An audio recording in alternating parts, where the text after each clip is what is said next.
Right, మళ్ళీ వస్తాను sir మీ దగ్గరికి. మనతో కృష్ణాని గారు ఉన్నారు, రాజకీయ విశ్లేషకులు. కృష్ణాని గారు, గుడ్ ఈవినింగ్ అండి. బ్రహ్మనాయుడు గారు, గుడ్ ఈవినింగ్. ప్యానల్ మెంబర్స్ అందరికి కూడా నమస్కారం. సో ఫైబర్ నెట్ మాజీ ఎండి మధుసూదన్ రెడ్డి గారికి సంబంధించినటువంటి ఆయన ఎండీగా ఉన్నటువంటి తరుణంలో ఆయన చేసినటువంటి డెవలప్మెంట్ ఏదైతే ఉందో, ఇప్పుడు పెద్దిరెడ్డి రవికిరణ్ గారు చెప్పారు 120 మంది ఉద్యోగుల్ని దాదాపు 1200 మంది వరకు కూడా పెంచి, అంతేనా? 1200 సార్? అవునండి, 1200 పైచీలకు 1200 పైచీలకు అంటే 10 ఇంతల ఉద్యోగుల్ని పెంచారు. మరి మే 30వ తారీఖు కౌంటింగ్ జరుగుతున్న సమయానికి ఒక జీవో ఇచ్చి జూన్ 4వ తారీఖు 200 మంది టెర్మినేట్ చేసినట్టు సృష్టించారంట. ఆ జీవో కూడా, అది కూడా ఉంది, ఆ నిర్వాహకం కూడా ఉంది. అంటే 10 ఇంతల ఉద్యోగుల్ని పెంచి అవుట్ సోర్సింగ్ ఉద్యోగుల్ని క్రియేట్ చేసి, మరి అవుట్ సోర్సింగ్ ఉద్యోగులకి ఫ్రీగా ఉద్యోగం ఇచ్చారా, డబ్బులు తీసుకొని ఉద్యోగం ఇచ్చారా అనేది కూడా విచారం చేయాలి. దాని మీద మనం మరి ఆరోపణ చేయడం కూడా ఎంతవరకు కరెక్ట్ అనేది కూడా చూడాలి. సో మొత్తానికి కనుక చూస్తే 100 కోట్ల రూపాయల అవినీతి జరిగింది అనేది ప్రధానంగా జీవోలో ప్రభుత్వం చెప్తా ఉంది. బ్రహ్మనాయుడు గారు, జీవో ఇచ్చినటువంటి దాంట్లో నేను రవికిరణ్ గారిని ఒక చిన్న క్లారిఫికేషన్ అడుగుతున్నాను. ఎందుకు అని అంటే, జీవో సస్పెన్షన్కి సంబంధించినటువంటి జీవో అని నాకు తెలిసి అయితే కంప్లైంట్లు అయితే ఉన్నాయి 800 కోట్ల రూపాయలకు సంబంధించి, అదేవిధంగా మిస్యూజ్ జరిగింది అనేటువంటి దాని మీద, ట్యాంపరింగ్కి సంబంధించినటువంటి అంశము, అదేవిధంగా నిబంధనలు ఉల్లంఘించాడు అనేటువంటి అంశం అని సస్పెండ్ చేశారు. అంతే తప్ప నాకు తెలిసి దీంట్లో కేసు అయితే ఇంతవరకు ఏమి నమోదావు. ఇంతవరకు కరెక్టేనా? కరెక్ట్, కేసు నమోదు కాలేదు, కేసు జరగాలి. ఓకే, కేసు సిఐడి నమోదు చేసి దర్యాప్తు చేస్తుందని అనుకుందాం. సపోజ్ ఇంకా గవర్నమెంట్ ఆ దశకి వెళ్ళలేదు, కానీ ఇద్దరూ మాట్లాడిన తర్వాత, ప్రభుత్వంలో ఉండేటువంటి వాళ్ళు ఇద్దరూ మాట్లాడిన తర్వాత, ఒకళ్ళేమో శివశంకర్ గారు అసలు సమస్య లేదంటే టెర్రరిస్ట్ కన్నా ఎక్కువ ఇతను, అతన్ని సర్వీస్ నుంచి రిమూవ్ చేయాలి, అవసరమైతే చేయాలి, అవసరమైతే బహిరంగంగా ఉరిశిక్ష కూడా వేయాలన్నంత ఆవేశంగా, ఉరిశిక్ష వేయరనుకోండి కాబట్టి అంత ఆవేశంగా మాట్లాడారు. రవికిరణ్ గారు కూడా అసలు ఇంత కుంభకోణాల వ్యవహారమా అవన్నీ కూడా మాట్లాడారు. నేను వాళ్ళ ఆవేశాన్ని నేనేమి కాదనటం లేదు. వాళ్ళు ప్రభుత్వంలో ఉన్నారు, ప్రజాధనాన్ని కాపాడాల్సినటువంటి బాధ్యతలో ఉన్నారు, తప్పు జరిగినటువంటి వాళ్ళని శిక్షించాల్సినటువంటి బాధ్యతలో ఉన్నారు. ఎస్, దానికి వరకు నేను అంగీకరిస్తాను. కానీ ఏ ప్రభుత్వాలైనా సరే హడావుడి చేయటం, కేసులు పెట్టడం, ఆ తర్వాత ఏం తేల్చకపోవటం అనేటువంటి అంశాల విషయంలో కూడా ఒక్కసారి మనం ఆలోచించుకోవాలి జరుగుతున్నటువంటి పరిణామాలు. ఈ హడావుడి వ్యవహారం ఇవన్నీ ఇప్పుడు 60 రోజుల్లో జరిగినటువంటి అనేకమైనటువంటి కేసులు, హడావుడి కేసులు పెట్టినవి కూడా ఉన్నాయిగా. ఇప్పుడు బెవరేజెస్ కార్పొరేషన్ ఆ ఎండిని, నిన్న వాసుదేవరెడ్డిని విచారించారు. ఆ తర్వాత ఇంకా కొన్ని ఆధారాలు తీసుకొని ఏదో ఒకటి చేస్తారు. ఆయన కేసు పెడతారా, ఇంకా ఏం చేస్తారు, సిఐడి విచారణ జరుపుతోంది. అయితే కొన్ని కేసులు విచారణ ప్రారంభం. మీరు ఒక్క అంశాన్ని గమనించారు, కొంచెం పూర్వపరాల్లోకి వెళ్దాం. గత ప్రభుత్వ హయాంలో 5 ఏళ్ల పాటు వైఎస్ఆర్ కాంగ్రెస్ పార్టీకి కూడా, అంతకుముందు తెలుగుదేశం ప్రభుత్వంలో జరిగినటువంటి అక్రమాల మీద ఇదే తరహాలో అస్సలు మామూలుగా జరగలేదు. అన్యాయాల అక్రమాలు మొత్తం తిన్నారు, కుంభకోణాలు చేశారు, అది చేశారు, ఇది చేశారని వాళ్ళు కూడా ఇంతే మాట్లాడారు.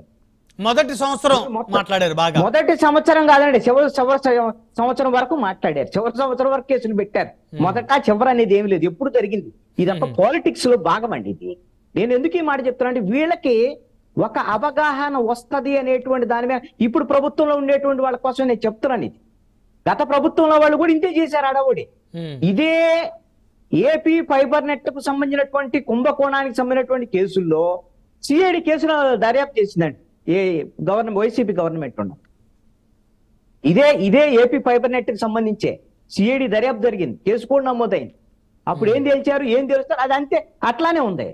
ఇప్పుడు కొత్తగా సిఐడి మళ్ళీ కేసు పెట్టి ఎవరి మీద ఇది, అదేమో తెలుగుదేశం వాళ్ళ మీద, తెలుగుదేశానికి సంబంధించినటువంటి వాళ్ళ మీద. ఇప్పుడేమో వైఎస్ఆర్ కాంగ్రెస్ పార్టీకి సంబంధించి ఇదే సిఐడి కేసు నమోదు చేస్తుంది. ఇది ఒక కేసుకు సంబంధించినటువంటి అంశం కాదండి. నేను ఎందుకు ఈ మాట చెప్తున్నానంటే, కేసులు పెట్టటము, లేకపోతే వాళ్ళ కక్ష సాధింపు, లేకపోతే ఇంకొకటో రాజకీయపరమైన అంశాలు చేయొచ్చు, వాళ్ళందరూ అవినీతి చేశారు, మేము మాత్రం ఇది చేస్తాం అనేటువంటిది మీరు గత 5 ఏళ్లలో వైఎస్ఆర్ కాంగ్రెస్ పార్టీ చేసినటువంటి దాంట్లో ఏ ఒక్కటైనా సరే, ఏ కంక్లూషన్ మీరు చివరికి ఇది ముగింపుకు తీసుకెళ్ళింది ఈ కేసు అని ఒకటి చెప్పండి. ఒక్కటండి.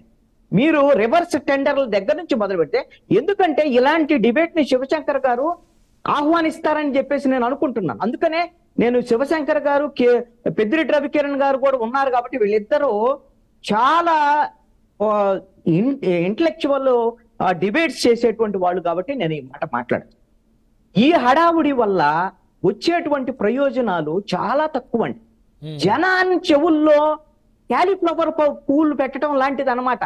నేను అలాగే ఇప్పుడు తెలుగుదేశం జనసేన కూటమి ఇలా చేసిద్ది అని నేను ఆపాదించను. కానీ ఇలాగైనా జరిగితే ఏమిటి ప్రయోజనము నేను అంటున్నాను. ఎంత ఆవేశంగా శివశంకర్ గారు అసలు అవినీతి చేసినటువంటి వాళ్ళని వదిలిపెట్టకూడదు అని మాట్లాడినటువంటి ఆ శివశంకర్ గారు ఒక 5 ఏళ్ల తర్వాత మనం చూసుకుంటే ఏం జరిగిందని కూడా ఆలోచించుకుంటే ఏంటి ప్రయోజనం అని నేను అంటున్నాను. మీరు ఎన్ని కేసులు చెప్తాను వైఎస్ఆర్ కాంగ్రెస్ పార్టీ రివర్స్ టెండర్ల దగ్గర నుంచి మొదలు పెట్టండి. శివశంకర్ గారు రివర్స్ టెండర్లు ఏమీ లేవు, రివర్స్ టెండర్లు అయిపోయినాయి. మళ్ళీ వాళ్ళు టెండర్లు పిలుచుకున్నారు, వాళ్ళు చేసుకున్నారు, మళ్ళీ వాళ్ళకి కావాల్సిన వాళ్ళకి వచ్చినాయి. ఇప్పుడు ప్రభుత్వం కూడా మళ్ళీ కొత్త టెండర్లు మళ్ళీ పోలవరం దాంట్లో డయాఫ్రమ్ వాళ్ళు కొత్తది కడతాను, మళ్ళీ అదే కాంట్రాక్టర్లు వస్తున్నారు. ఏంది ఈ కారణం? ఎవరు కావాల్సిన వాళ్ళకి వచ్చేస్తున్నాయి సార్. దీని గవర్నమెంట్ లో ఏంటి అని అంటే ఇది ఒక రొటీన్ ప్రాసెస్ అనమాట కరప్షన్ కి. నేను ఎందుకు మీరు రివర్స్ టెండర్ల దగ్గర నుంచి అమరావతి మీద ఎన్ని కేసులు పెట్టారండి? ఏమన్నా కొలిక్కొచ్చిందా? ఫైబర్ నెట్ ఎన్ని కేసులు పెట్టారు? అదేవిధంగా ఈ ఈఎస్ఐ సంబంధించినటువంటి దాంట్లో అచ్చెన్నాయుడు మీద కేసులు, కొల్లు రవీంద్ర మీద కేసులు, ఇప్పుడు ఏమన్నా రివర్స్ లో అవన్నిటి మీద కేసులు పెడతారండి ఇప్పుడు ఈ గవర్నమెంట్ లో ఉన్నవాళ్ళు. గతంలో వాళ్ళు ఏవైతే పెట్టారో అవన్నీ పెట్టి మళ్ళీ వీళ్ళు 5 ఏళ్ళు నడుపుతారు. ఈ 5 ఏళ్ళు ఇవి కూడా లాజికల్ కంక్లూషన్కి వెళ్తాయని నేను అనుకోవట్లా. వెళ్తాయా లేదనేది వాళ్ళు ఏం చూద్దాం రేపొద్దున.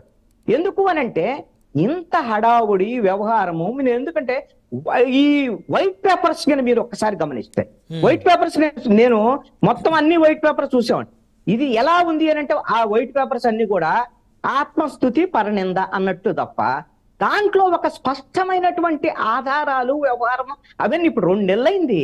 ఏదైనా ఒక కేసు పెట్టాలి అని అంటే ఇప్పుడు అసలు మనం ఫైబర్ నెట్టే మాట్లాడుకుందాం సార్. ఫైబర్ నెట్ పైన మాట్లాడుకుందాం. ఇప్పుడు ఏమైంది? ఇప్పుడు మీరు అన్ని మాట్లాడినటువంటి ఆరోపణలు ఇవన్నీ టీవీ డిబేట్స్ లో 900 కోట్ల రూపాయలు రుణాలు తీసుకున్నారనేటువంటి దాని మీద దాంట్లో కూడా ఒక 150 కోట్లు లెక్కలు లేవని, ఒక 151 కోట్ల రూపాయలు ఈ బినామీకి సంబంధించినటువంటి ఉద్యోగుల దాంట్లో లెక్కలు లేవని, అదే విధంగా 9,70,000 కనెక్షన్లకు సంబంధించి 5 లక్షలకు చేస్తే ఆ తగ్గించినటువంటి వాటిలో ఒక్కొక్క అదే దాంట్లో 14,000 కోట్లు నెల చొప్పున. ఇవన్నీ కూడా లెక్కలేనండి. ఇవన్నీ లెక్కలేస్తున్నటువంటి ఆధారాలు ఏమిటి? ఈ రోజున మధుసూదన్ రెడ్డి యొక్క సస్పెన్షన్ యొక్క ఉద్దేశం ఏంటంటే ట్యాంపరింగ్ చేశారు అనేటువంటి ఆరోపణలు ఆయన మీద ఉన్నాయి. అందుకనే ఇందాక శివశంకర్ గారు ఒక మాట అన్నారు, వాళ్ళ ఆఫీసుని స్వాధీనం చేసుకొని తాళాలు వేశారు. ఎందుకు స్వాధీనం చేసుకున్నారంటే ఈ ట్యాంపరింగ్ జరుగుతుందేమో, ఏమన్నా ఫైల్స్ పోతాయేమో అనే దాని మీద ఆఫీసు ముందు తాళం వేయమని చెప్పారు. అంతే. తాళం వేసిన తర్వాత దాంట్లో కేసు లేదండి, ఎఫ్ఐఆర్ నమోదు అవ్వలే, ఏ కేసు లేదు. చేసిన తర్వాత మొత్తం ఫైల్స్ అన్నింటినీ స్కానింగ్ చేయటం, స్క్రూటినీ చేయటం, మొత్తం వాటిని ప్రిజర్వ్ చేసి పెడుతున్నారు. తర్వాత దర్యాప్తులో అవన్నీ ఉపయోగం అవుతాయి. ఫైనల్ గా నేను చెప్పదలుచుకున్నటువంటి అంశం ఏంటంటే మొత్తం గత ప్రభుత్వంలో ఒక లిస్ట్ వేసేసి ఒక డజన్ల కొద్ది కేసులు తీసేసి జగన్మోహన్ రెడ్డి దగ్గర నుంచి మంత్రుల దగ్గర నుంచి ఐఏఎస్ ఆఫీస్ దగ్గర నుంచి ఒక లిస్టు పెట్టుకొని ఇవన్నీ చేసి వీటిల్లో ఏమి తెలుస్తారు, కొండందో వెలకన బట్టిద్దా లేకపోతే ఏమన్నా జరిగిద్దా ఏమిటి అనేటువంటిది చూడాల్సినటువంటి పరిస్థితి ఉంది. దీని ద్వారాగా ఏదో గత ప్రభుత్వంలో అన్ని అవినీతి జరిగింది, మా ప్రభుత్వం అంతా అద్భుతంగా ఉంది అనే చెప్పేటువంటి ప్రయత్నాలు గత ప్రభుత్వము చేసింది, ఈ ప్రభుత్వం కూడా అలాంటి ప్రయత్నాలనే ప్రారంభించిందనే అనుమానం కలుగుతుంది. ఏ ఒక్క దాంట్లో కూడా అంత క్లారిటీగా ఈ 2 నెలల్లో 2 నెలల్లో వెళ్ళలేరు. 2 నెలల్లోనే ఎట్లా వెళ్తారు కాదనటం అది ఇంపాసిబుల్. కానీ అసలు ప్రారంభాలు కూడా ఒక క్లారిటీ ఉండాలని ప్రధానికి అన్ని ఎత్తేసుకున్నారు. అసలు ఒకవైపున మదనపల్లి ఫైల్స్ అసలు సీరియస్ గా ముఖ్యమంత్రి రెస్పాండ్ అయ్యాడు. డీజీపీ ద్వారకా తిరుమలరావు వెళ్ళాడు అక్కడికి. అదే విధంగా CID chief additional DG Ravishankar అయ్యన్నారు వెళ్ళారు, అందరు వెళ్ళారండి. నేనంటాను కనీసం ఒక్కటంటే ఒక్క ఎవిడెన్స్ ఎస్ మేము ఇదిగో దీంట్లో ఎస్ పెద్దిరెడ్డి రామచంద్రారెడ్డి సతీమణి మిథున్ రెడ్డి వీళ్ళకి సంబంధించినటువంటి ఆస్తులకు సంబంధించినటువంటి ఇవి ఉన్నాయి. దీనికి ఆ రికార్డులు తీయడానికి గవర్నమెంట్ ఉన్నప్పుడు కనీసం ఏదో ఒక దాంట్లో ఒక వైపు సరైన దిశలో వెళ్తుంది అనటానికి ఎక్కడా అనేది నాకు అర్థం కావట్లేదు. మదనపల్లి ఫైల్స్ స్టార్ట్ అయిపోయినాయి. ఆ తర్వాత మైనింగ్ సంబంధించినటువంటి వెంకటరెడ్డి ఫైల్స్ స్టార్ట్ అయిపోయినాయి. ఇంకొక వైపున ఇది వాసుదేవరెడ్డికి సంబంధించినటువంటి మద్యానికి సంబంధించినటువంటిది నిన్న స్టార్ట్ అయిపోయింది. ఈ రోజున మళ్ళీ కొత్తది అయిపోయింది. రోజుకొకటి మీడియాకు కావాల్సినటువంటి వార్తలు అయితే వచ్చేస్తున్నాయి. ఇది నా యొక్క సమస్య అంతా ఏంటి అని అంటే, ఈ 5 ఏళ్లు గత 5 ఏళ్లు లాగా వాళ్ళ ప్రభుత్వంలో లాగా చేయకుండా విచారణ వేగవంతం చేయాలంటారు. వేగం కాదండి, సరైన దారిలో చేయాలి. వేగంగా పరిగెత్తి ఆపోజిట్ డైరెక్షన్ లో ఏంటి ప్రయోజనం? జగన్మోహన్ రెడ్డి ఏమైనా తేల్చాడా? చంద్రబాబు నాయుడు మీ అభిప్రాయం 5 సంవత్సరాలు ఎలాగ జరిగిందో ఇప్పుడు కూడా అలాగనే జరిగింది, తేల్చేది ఉండదు. 100కి 100% అంతే జరిగిద్ది. ఈ మాట అంటే కృష్ణాంజనేయులకి ఈ కూటమి మీద ఇష్టం లేదనేటువంటి వాళ్ళు అంటే అనుకోవచ్చేమో. నాకున్నటువంటి అభిప్రాయం. రైట్ మళ్ళీ